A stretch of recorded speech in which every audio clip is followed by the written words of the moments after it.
Ici, nous allons parler des règles de l'accueil, mais aussi nous allons également essayer de parler un peu des différents interlocuteurs et comment les aborder, c'est-à-dire quels sont les gens souvent qu'on va rencontrer quand on fait de l'accueil.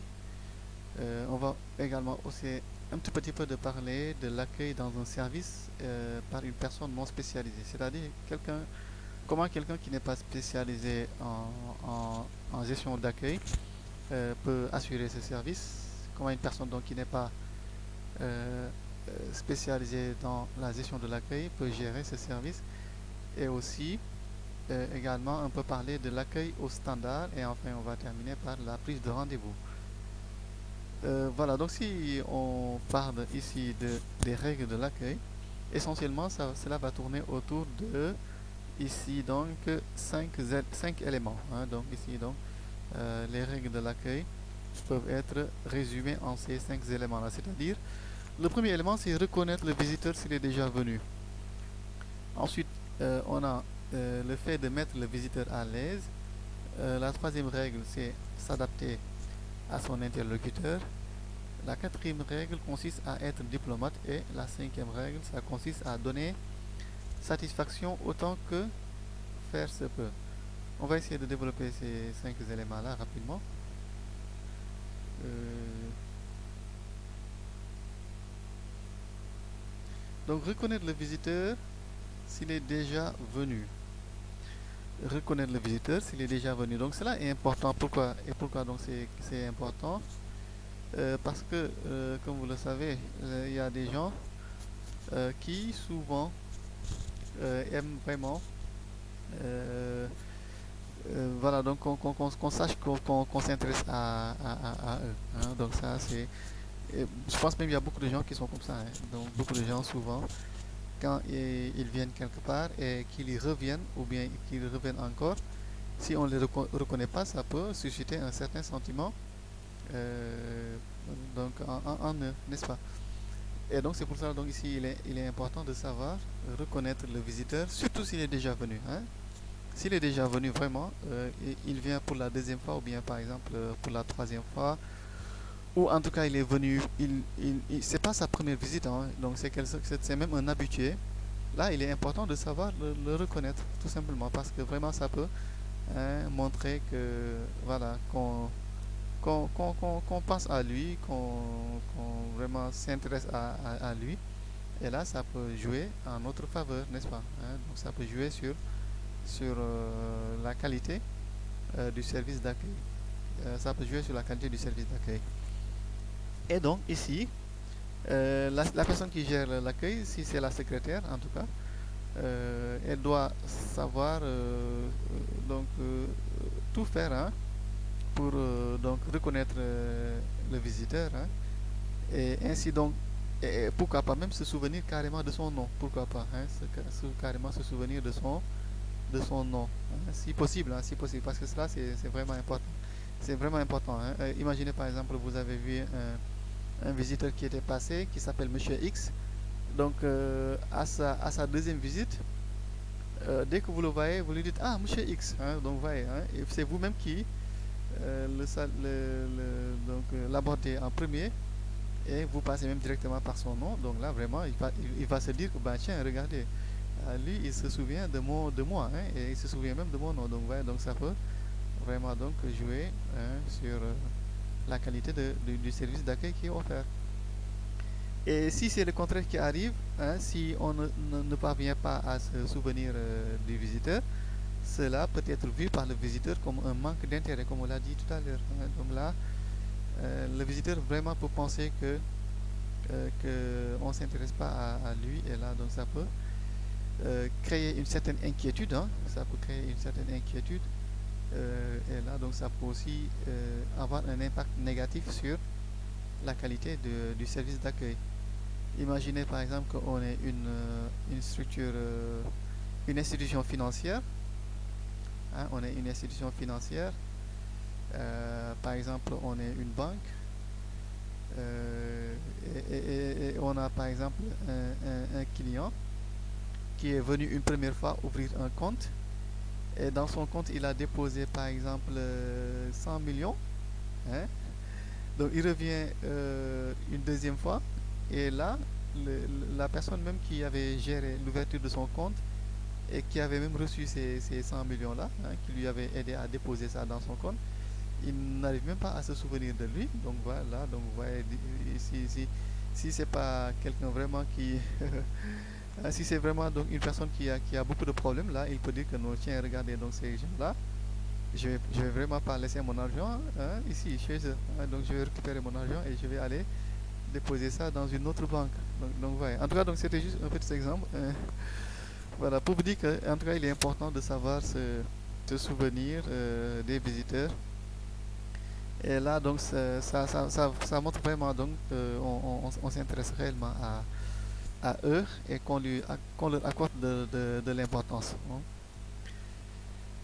Et comme on a dit, donc, même si c'est possible, donc, il faut essayer de se souvenir des noms des visiteurs. Hein. Même si c'est vrai que donc, souvent, il est très difficile d'arriver à cela parce que donc, si on est dans certaines structures, on rencontre beaucoup de personnes dans la journée. Hein. Il y a beaucoup de gens qui viennent par jour. Et donc là, c'est vrai que ça peut être difficile de se souvenir des noms de chacun. Mais là, en tout cas, donc, il faut faire un effort hein, pour se souvenir du maximum de noms possible hein, et également reconnaître les gens. Et comme on l'avait dit dans la partie précédente, ici, ce qui va aider surtout, c'est par exemple d'avoir ce qu'on appelle une fiche de visite.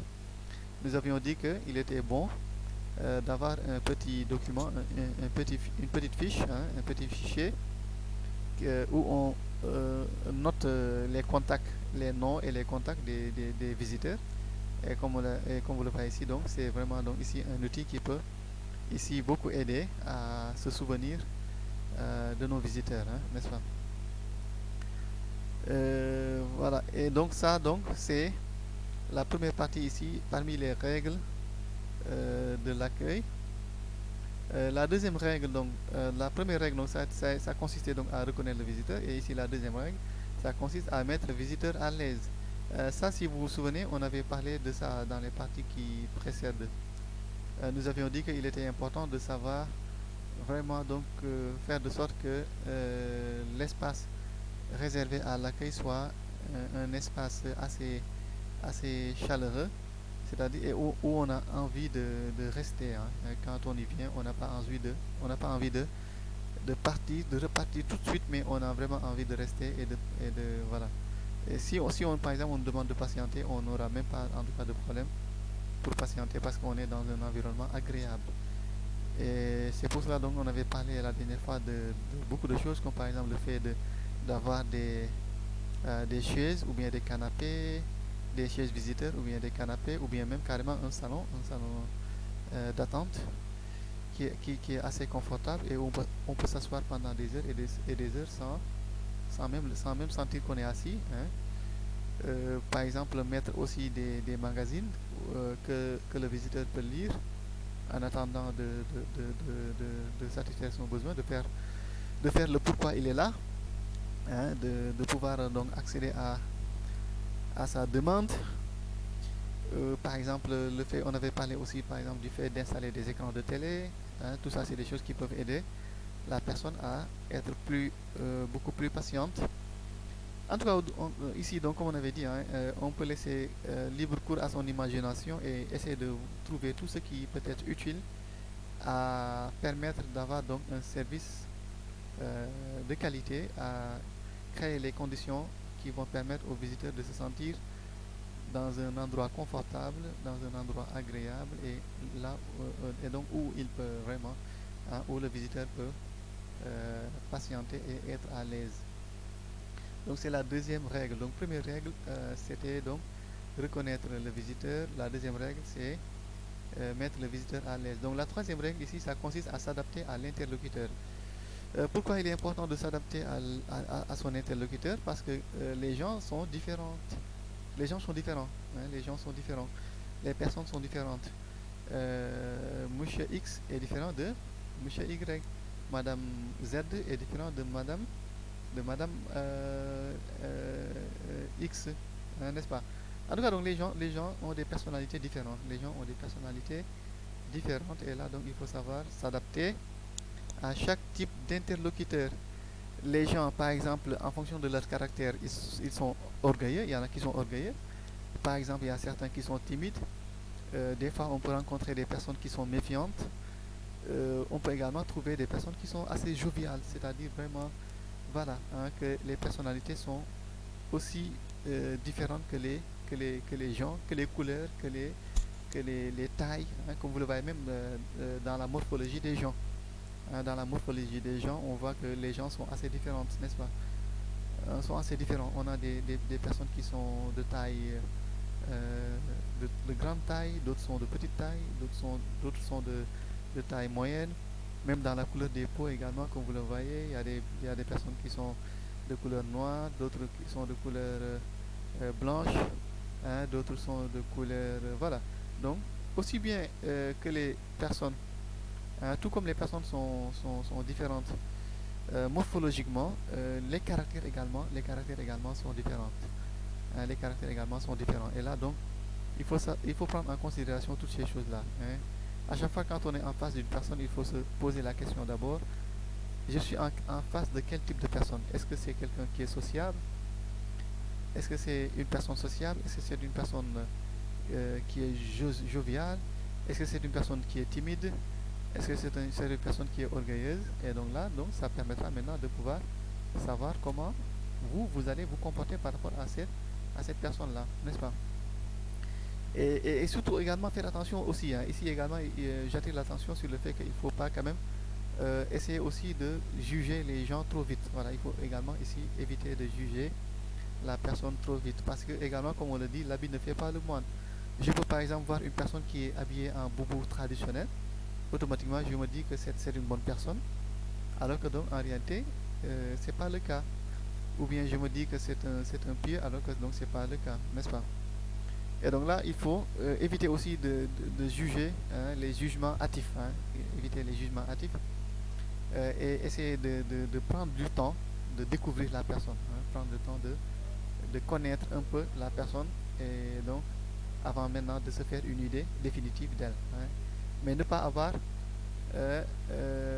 se faire une idée de la personne dès le début, hein, ne pas se faire une idée de la personne dès le début, essayer de la découvrir, hein, essayer de la découvrir. Ça permettra de vérifier si la première impression qu'on avait de la personne était la bonne ou pas, n'est-ce pas? Et ainsi donc, ici maintenant, si on doit parler avec la personne, en tout cas entrer en contact avec la personne, il faut le faire avec prudence. Essayer maintenant donc d'établir un contact, mais avec prudence avec la personne. Hein, donc l'aborder étape après étape, n'est-ce pas? Donc la découvrir et maintenant y aller doucement jusqu'à maintenant se faire une bonne idée du type de personnalité que la personne qui est en face de nous a. Et là maintenant on pourra savoir maintenant comment faire avec elle, n'est-ce pas? Voilà, donc ça c'est une étape importante. Donc vraiment essayer, comme on l'a dit tout à l'heure ici, hein, donc de s'adapter à son interlocuteur. Hein. Donc les interlocuteurs sont différents et également, donc comme vous le voyez, comme on l'a vu, les personnalités sont différentes et donc là, à chaque type de personnalité, il faut un comportement spécifique, n'est-ce pas? Hein, il faut un comportement spécifique, n'est-ce pas? La quatrième règle, c'est être diplomate, la diplomatie. Ici, vraiment, c'est quelque chose qu'on doit essayer de travailler en nous-mêmes. Hein. C'est quelque chose qu'on doit essayer de travailler en nous-mêmes.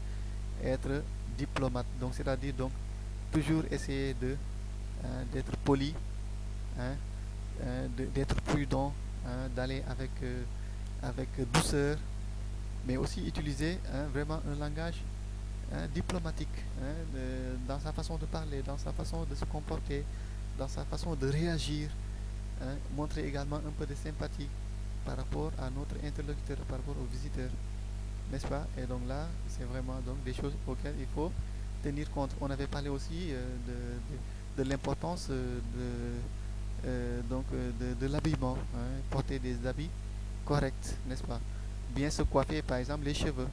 Hein, le fait, par exemple, de bien se coiffer les cheveux, de couper les ongles. En tout cas, donc être vraiment correct et voilà, hein, donc, et diplomatique et diplomate. C'est vraiment important aussi en accueil parce que donc ça peut aider à donner une bonne impression, une bonne image de soi-même d'abord, mais aussi une bonne image de la structure pour laquelle nous travaillons également, n'est-ce pas? Et enfin, donc ici, la cinquième règle, donc ici dans l'accueil, c'est justement le fait de donner satisfaction autant que faire se peut, hein. Et c'est-à-dire que donc il faut essayer de tout faire vraiment pour satisfaire le visiteur, hein. Donc pour que le visiteur ne part pas insatisfait. Ça, c'est vraiment quelque chose qu'il faut. Donc c'est quelque chose auquel il faut veiller, hein. Donc essayer de tout faire pour que le visiteur ne part pas insatisfait. Donc c'est le contraire qu'il faut essayer d'avoir, hein. Il faut essayer de faire de sorte que quand le visiteur part, qu'il soit satisfait. Donc il part, il doit toujours partir satisfait. Il était venu pour chercher des informations, il faut tout faire pour lui donner les informations qu'il était venu chercher. Il était venu pour chercher quelqu'un, il faut tout faire pour qu'il voie cette personne-là qu'il voulait voir.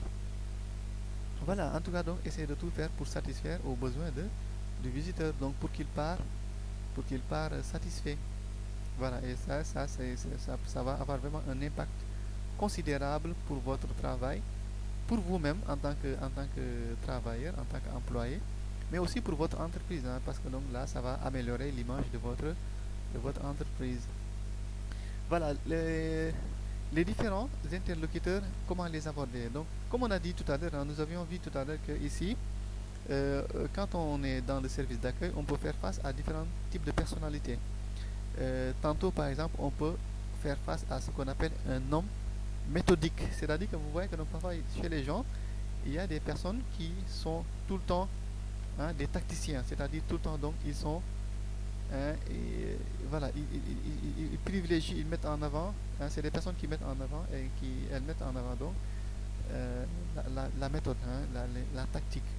Et vous aussi, donc, quand vous êtes en face de ces genres de personnes-là, il faut, la posture que vous devez adopter, c'est d'abord être correct, être concret, hein. C'est-à-dire, donc, il faut être concret dans vos propos, hein, être concret dans votre comportement, mais aussi jouer la prudence également, hein, mettre en avant la prudence et aussi la patience. C'est-à-dire que donc, vous devez vraiment donc vous armer de patience et également de prudence pour ne pas vous faire avoir par ces gens qui sont méthodiques, hein, n'est-ce pas? Utiliser la logique, hein, raisonner avec vous aussi avec méthode, hein, n'est-ce pas? Ne pas vous précipiter donc jusqu'à vous faire avoir par ces gens de personnes-là qui sont méthodiques. Si vous êtes par exemple en face d'une personne, un homme de relation, c'est possible par exemple de trouver des gens qui sont des personnes de relation. Ici, qu'est-ce qu'il faut faire? Il faut il faut donc ici ne pas essayer de vous lancer tout de suite dans la discussion, hein. Il faut ne pas essayer tout de suite de vous lancer dans la discussion. Donc, parce que donc ces genres de personnes-là aiment ce qu'on appelle les préliminaires, c'est-à-dire que donc ils aiment bien de rentrer dans le vif du sujet.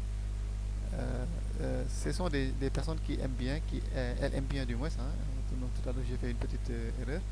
Donc ce sont des personnes qui aiment bien, hein, ces genres de personnes-là, elles aiment bien s'attarder dans les détails d'abord, avant de rentrer maintenant dans le vif du sujet. C'est-à-dire que donc c'est pas des gens qui vont venir et comme ça directement dire ce qu'ils veulent, mais ils vont d'abord, voilà, donc commencer d'abord par exemple par saluer, demander comment va la famille, hein, comment va la santé, voilà, donc passer d'abord par des préliminaires avant maintenant de rentrer dans le vif du sujet. On peut également par exemple faire face à des hommes d'idées, hein. C'est par exemple des gens qui sont imaginatifs, des gens qui sont créateurs et parfois aussi malheureusement aussi parfois provocateurs, hein. Donc là ces genres de personnes là par exemple, qu'est-ce qu'il faut faire avec ces genres de personnes? C'est par exemple de discuter avec elles, hein. Donc essayer de discuter avec elles. Par exemple l'aborder en premier et même anticiper, c'est-à-dire anticiper dans l'éventuel problème qu'elle peut nous soumettre. Voilà, en tout cas, donc essayer d'engager la discussion. Donc ça peut aider à maîtriser, donc, à maîtriser la personne, hein, à aussi avoir le contrôle sur l'entretien, sur votre entretien avec elle. Et là, donc, vous n'allez pas vous laisser emporter, vous n'allez pas vous laisser dominer par cette personne-là, hein, par les gens de personnes qui sont des hommes d'idées. Par exemple aussi, on peut trouver des personnes aussi timides. C'est des choses qui arrivent également. Par exemple, des gens qui sont vraiment craintifs et silencieux, hein, ils ne parlent jamais le premier. Hein. Qu'est-ce qu'il faut faire donc avec ces genres de personnes-là? Il faut tout simplement communiquer avec elles, c'est-à-dire les aborder en premier. Essayer également de les rassurer, hein, de les mettre à l'aise. Voilà, en tout cas, donc vous le voyez ici, hein, il y a différentes façons d'aborder les gens en fonction de leur personnalité. Si on a une personne méthodique, comme on l'a dit, ici il faut essayer d'être patiente, hein, d'être patient, de tout faire par exemple pour ne pas se précipiter et ne pas se faire emporter. Par exemple, si on est en face d'une personne de relation, là, ici, comme on l'a dit donc tout à l'heure, il faut essayer de ne pas se lancer le premier. Donc se retenir et attendre que l'autre vienne vers nous, et là on pourra maintenant voir comment, voilà, discuter avec lui, hein, ou avec elle. Si c'est par exemple un homme d'idées, là aussi, hein, qu'est-ce qu'il faut faire? Donc là il faut essayer de tout faire pour prendre, pour contrôler votre entretien avec cette personne-là. C'est-à-dire que donc il ne faut pas vous laisser dominer dans la discussion. En tout cas, donc c'est vous qui devez contrôler l'entretien, hein, votre entretien avec la personne. Hein. Donc essayez de gérer la situation en fait. Hein. Et si par exemple c'est une personne qui est timide, là on va essayer d'aller vers elle, de la rassurer, hein, de la rassurer. Voilà, lui montrer que vraiment on est là pour elle et qu'elle peut s'exprimer comme elle le souhaite. Hein.